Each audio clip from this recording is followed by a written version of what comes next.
2 violons ont été volés par des faux policiers chez un couple d'octogénaires, dans l'Essonne. Illustration, Pixabay. 4 hommes qui s'est fait passer pour des policiers ont fait main basse sur 2 violons, des archers et des bijoux chez une ancienne violoniste professionnelle, à Montgeron-Essonne, ce mardi.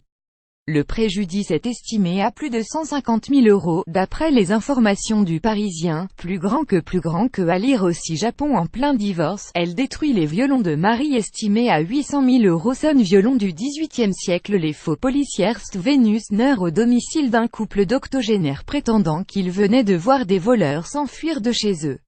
Les malfrats ont alors demandé aux retraités de s'assurer qu'aucun de leurs objets de valeur ne manquait. Le couple s'est empressé de vérifier et a montré ses violons et ses bijoux à ceux qu'ils prenaient pour des membres des forces de l'ordre. Les voleurs ont profité d'un instant d'inattention de leur victime pour filer en emportant le tout. Plus grand que à lire aussi. Toulouse dans le besoin, elle gage un vieux violon pour 60 €, il lui rapporte 6 400 €. Le préjudice s'élèverait à plus de 150 000 €.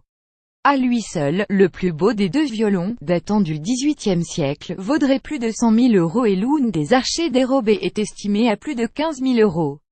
La victime, violoniste professionnelle, les possédait depuis sa sortie du conservatoire dans les années 1940.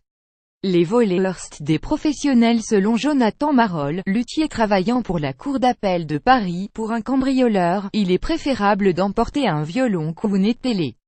Les instruments de valent toujours cher. Et les violons particulièrement, c'est l'un des rares instruments qui se bonifie avec le temps. Plus grand que à lire aussi. Vidéo. Un violon Stradivarius volé il y a 35 ans. Retrouvé. Un autre luthier, Frédéric Chaudière, expert auprès de la cour de Montpellier, déplore le risque qu'un violon valant très cher soit vendu aux puces pour quelques centaines d'euros. Et de l'avis d'un magistrat, ce genre de vol par ruse est de plus en plus fréquent.